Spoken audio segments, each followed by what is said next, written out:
no rule, no recipe, because if not, every label would be in the same situation. Huh? This is something what is a mystery to myself also. Huh? And I like the idea of a mystery, that it became that successful again. In fact, it's 10 times bigger than it ever was in her days. You found it easier to Yes. reinvent as you got older. Do you know why? I think also after a certain amount of years, your priority change a little, and your mind is freer. You don't have to battle. I don't have to battle for what I'm doing, you know. Huh? I just do it. Huh? The circumstances of my job are nearly unique. Huh? Vision and irreverence are words that have been used to describe both you and Coco Chanel. Do you feel that you have a business partner? I'm not into business, so I don't ever think in terms of business, you know. I don't go do meetings. I don't do marketing things, nothing. I just think, yeah, let's try this. Let's do this. Let's do this.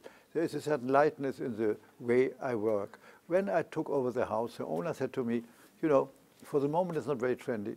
I'm not really proud of it. Do what you want. If it works, okay. If it doesn't work, I sell it. But it worked beyond.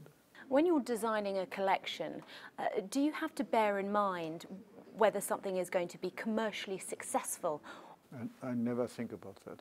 I just do what my inner voices tell me. Huh? I'm the Joan of Arc of design. I don't ask myself this kind of question. I'm not a marketing person. I work with instinct. Sometimes I'm surprised myself. I work a lot for the bin. I throw a lot away. But what finally we show is something what is exactly on my sketch the same way that it's finished. Your latest show was based on the idea of an airport. The way an airport should be. Huh? The ideal, the dream because, airport. It's vaguely different now. And travel is clearly an important part of your clients' and your customers' lives. You know, today it's all over the world. In Chanel days there were America, perhaps Europe, little South America. But in her days, China, Middle East, Russia, there were no markets. The shows are the pinnacle of fashion theatre. You have more YouTube subscribers than any of your rivals, yet you don't live stream your shows and you don't sell online. Why is that? This you have to ask the president of Chanel, because they sell some certain things online and in jewelry and things like this. But you know, they have hundreds and hundreds of shops all over the world. If you have a few shops, you have to sell online.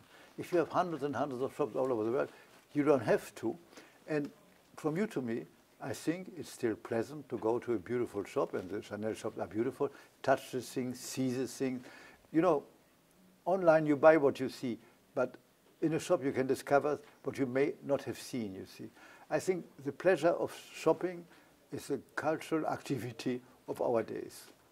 You're well known for your energy levels, and I hear you can Thanks survive. God, you need. If you do 8 collections for one house alone, you better have a little energy. What is it that drives you? Doing for doing, loving what I'm doing, loving fashion. I don't know, all this kind of elements make that it becomes normal to me. You know, when you breathe, you don't ask yourself why, because you breathe. So how do you keep going? I don't know.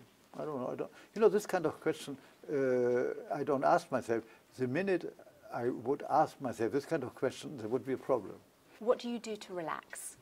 But I'm always relaxed. I don't have to do something special for relaxing. So you find working and relaxing is the same thing for you? Yeah, for me it's all the same, you know. There are no difference between all kind of things I do, reading, sketching, fitting, doing movies, taking photos, publishing books. All this is a melting pot. I don't have to ask nobody. I said, I want to do this, let's try, etc. Nobody says no. That is the top of luxury.